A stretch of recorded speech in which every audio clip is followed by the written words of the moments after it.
Republican colleagues in conjunction with the administration, including the presence of Secretary Mnuchin and the President's Chief of Staff.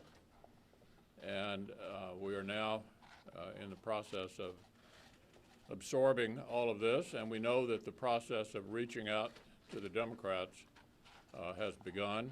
Obviously, that'll be led by Mark Meadows and Stephen Mnuchin. I want to underscore again today that no bill will be put on the Senate floor that does not have liability protection. And I want to make sure everybody understands here, we're not talking about for businesses. Please do not write that, because that is not the entire story. In the lead on this issue is our colleague, Senator Cornyn, and I'm going to ask him to come forward now and explain exactly what the liability protection measure is about.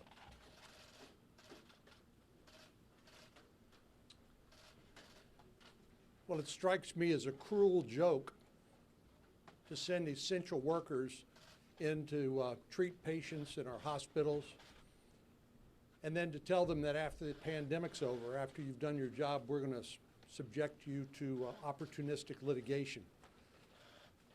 So we provided, at the leader's instruction, a liability provision that protects nonprofits, protects churches, synagogues, mosques, schools, retail establishments from opportunistic litigation. What do I mean by that? Well, anybody who's spent any time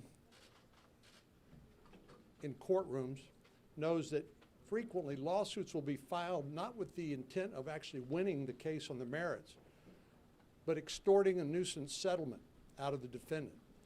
In other words, you can actually be on the right side of a lawsuit and find yourself subjected to ruinous attorney's fees and distraction from what we would hope people would be more focused on, which is reopening safely their business and helping to grow our economy. What we're proposing is not blanket immunity. If somebody willfully or intentionally subjects people to harm, they will be held accountable in a court of law. But for people who, in good faith, follow the guidance of their state or local public health officials, they will have a safe harbor under this new federal law. This will be a temporary provision. It will expire in 2024.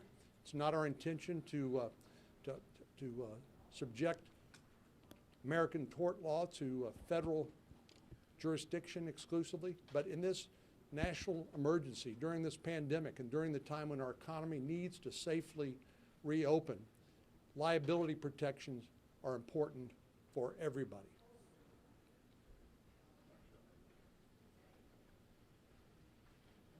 Well, you heard the leader say and Senator Cornyn talk about what's in this bill. We have a proposal out there now that addresses a lot of the concerns that we have heard about, and we did this in a very thoughtful, deliberative way. As you all know, we have listened carefully to what communities and states are saying, other folks out there who've been impacted by some of the things that we've already passed. We've monitored the implementation of what we've already done, looked for ways in which we could improve some of those programs, and this bill reflects that.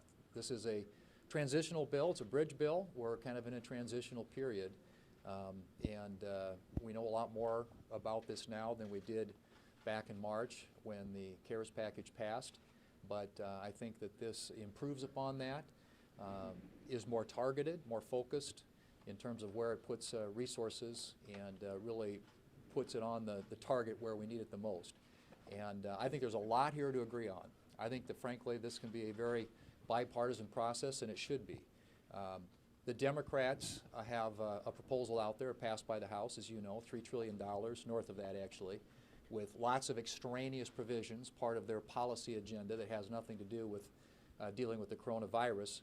What our bill does is it deals with schools, elementary, secondary, colleges and universities, make sure that we get our schools open in a safe way this fall.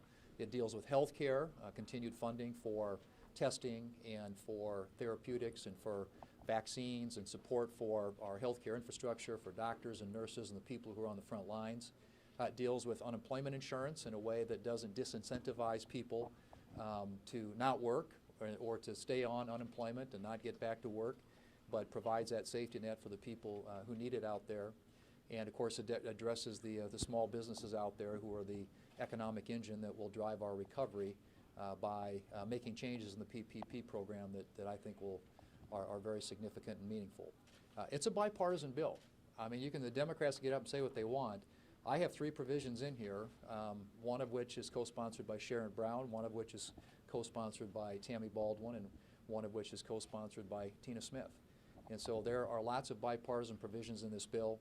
There's a lot to work with here. If the Democrats want to play a constructive role, get us to a solution that actually addresses where the country is right now, we've got a good place to start here, and we hope that they will enter into negotiations in a way that can make this as successful and bipartisan as the last CARES package was.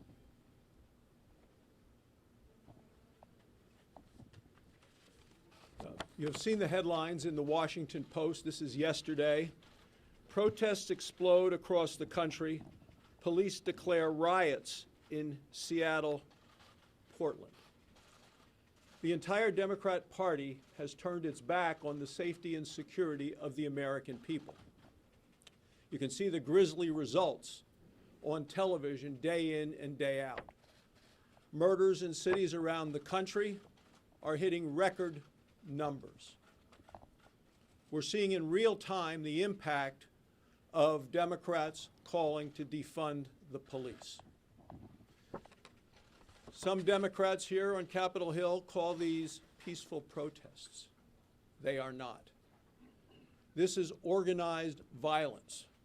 It's destruction and intimidation. And whether it's Democrat mayors or Democrat city council members or Democrat governors, or Chuck Schumer or Nancy Pelosi or Joe Biden, who's the Democrat nominee for president, they have surrendered to the mob. They have surrendered to the criminals and the cold-blooded killers. They are refusing to stand up to the mob. What we see is they are tolerant of the burning and the looting and the killing.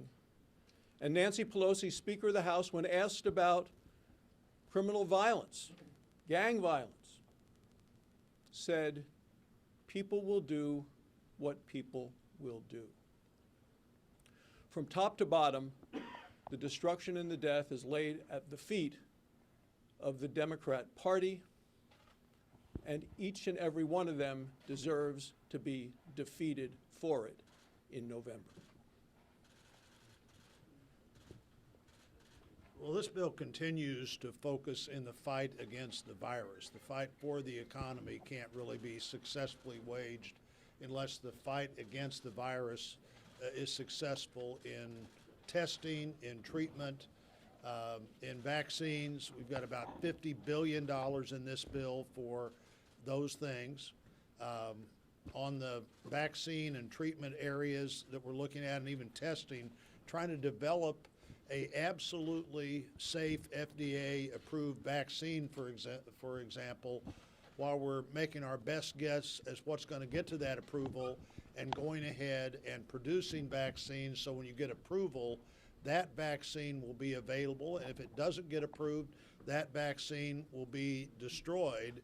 But the difference in having a vaccine in the middle of January and the middle of May is an incredible difference as we try to work forward. So we've got the money there, but we've also got language in this bill that requires Health and Human Services to quickly get about the business of determining the priority of treatments and vaccines, the priority of treatments, tests, and vaccines, determining what's the best way we can get that vaccine available when it is available. How do you get it distributed fairly and equitably around the country? I mentioned to the Chief of Staff again today in our meeting that by October 1, we need to know what that plan is. Even if we're not going to have a vaccine to distribute until January 1, there's no reason we don't know what the distribution plan is by October 1. And for that to be made, we also need to know what's the fair priority. So when the American people look at this great investment in these areas, they'll understand that they were treated, again, fairly and equitably in a way that produces the best results in the fairest way, and that's all in the requirements of this bill.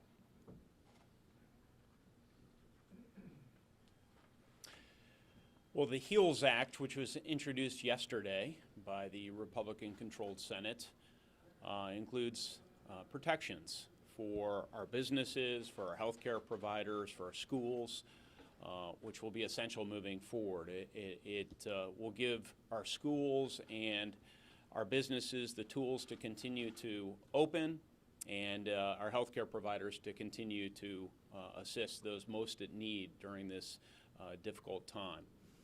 I was really glad to see a number of the provisions that I've been working on for some period of time have been included in this legislation. So one is telehealth.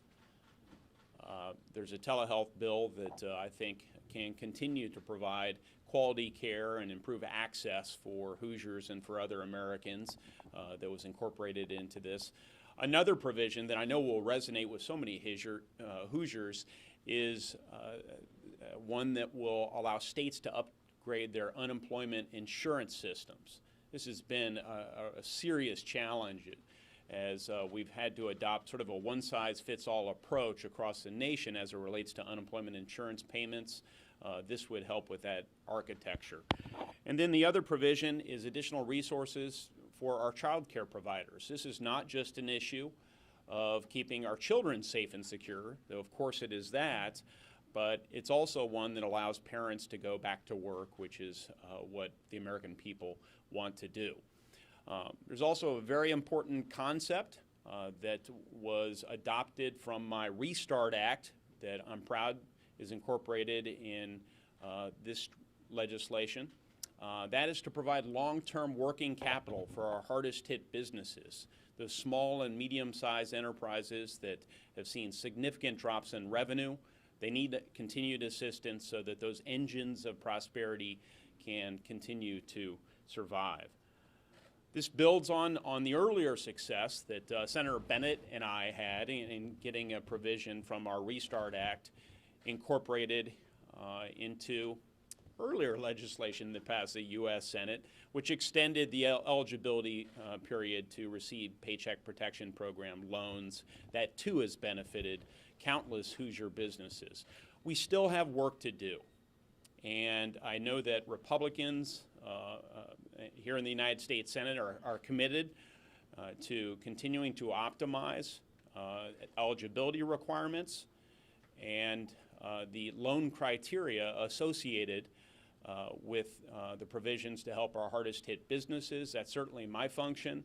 We need to make sure that any gaps that exist, and I do believe that some exist, need to be filled so that our hardest hit businesses will receive the assistance they need, and so that employers and employees alike who through no fault of their own find themselves in dire financial circumstances can ultimately find their way through this difficult time. Leader McConnell. Leader McConnell, I did not speak to a single Republican today who supported or even knew about the money for the FBI building being put into the legislation. Did Mnuchin and Meadows explain that to the conference in there, and if so, what was their justification? Yeah, let me speak for myself. I am opposed to non-germane amendments, whether it's funding for the FBI building or, for example, in the House bill, whether it's a tax cut for high-income earners in blue states or other non-germane amendments in the House bill like marijuana studies or aid to illegal immigrants. When we get to the end of the process, I would hope all of the non-COVID related measures are out, no matter what bills they were in at the start. Leader McConnell, Nancy. what do you say to workers across the country who worry that your liability protections basically give their employers license to avoid taking the kinds of precautions that would keep them safe? This is mainly to protect them, because the employers would only be liable if they were grossly negligent or engaged in intentional misbehavior. So that's essentially a mischaracterization of whose interests this liability protection provides. for nurses, for doctors, for workers, for others. With this brand new disease, as Senator Cornyn pointed out, almost anybody could become liable for almost anything. And there are enterprising trial lawyers all over the country waiting to take advantage of it. 3,500 lawsuits already passed, growing by the day. And so I think this is totally fair to everyone who is trying to deal with this unknown illness. John, do you want to add? The only thing I would say is that we incentivize businesses to follow the guidelines and guidance of state and local public health and other officials. And if they do in good faith, then they get the benefit of the safe harbor. If they don't, if they're reckless in the way they expose their customers or their employees or other people to this virus, then they will be accountable for that. But there are family members of essential workers who died who worry that they won't be able to get justice if your liability protections pass. What do you say to them? Well, that's just not true. We want to make sure that people can safely go back to work. We want to make sure that children can safely go back to school. And one of the disincentives for people to do that is the threat of litigation. Some businesses who've been hanging on by a thread and providing employment for hundreds of people may figure, I'm just going to throw in the towel. It's just not worth it. Because even though I may win the case, I'm going to be subjected to years of litigation and huge costs hiring lawyers to defend a case. And frankly, I do think this strikes the right balance. By the way, 30 states have passed similar legislation when it comes to the medical workers, including Governor Cuomo's state of New York, the state from the minority leader. So this is not a blue state, red state issue. This is a fairness issue. This is aligning incentives so that people want to protect their workforce and third parties, and I think help get our economy jump-started again. Leader Let McConnell. me just add one more point.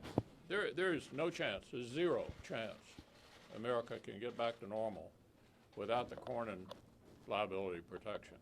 And no bill will be put on the Senate floor that does not include it. Leader McConnell. Would you consider keeping the Senate in session if Congress doesn't pass a bill by the end of next week, or is there a chance you go to August recess if there's no deal? There's no way to answer all those hypotheticals. The interaction with the Democrats has seriously begun, and we'll keep you posted. Leader McConnell, there appear to be some divisions in your conference over the HEALS Act and the bill. Lindsey Graham said if you could get half the conference, that'd be quite an accomplishment. How are you going to get your Republican colleagues to support this before even negotiating or getting with Democrats? Well, look, I think it's a statement of the obvious that I have members who are all over the lot on this.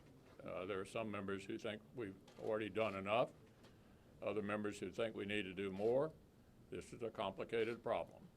We've done the best we can to develop a consensus among the broadest number of Republican senators, and that's just the starting place. That's just where we begin in dealing with the other side and with the administration. Senator McConnell. Hi,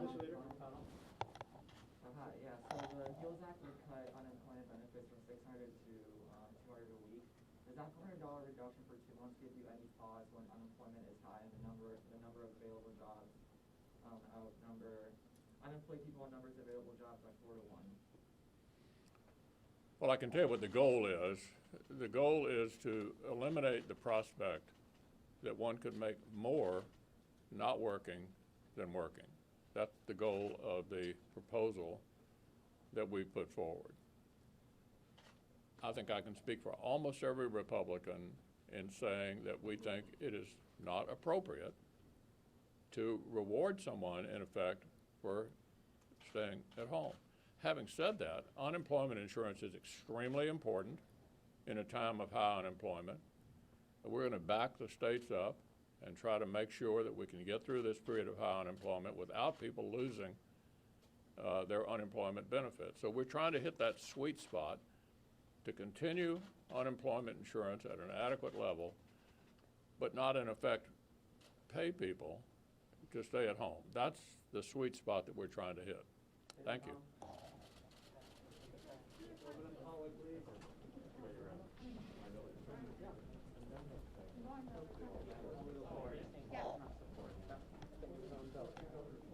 You're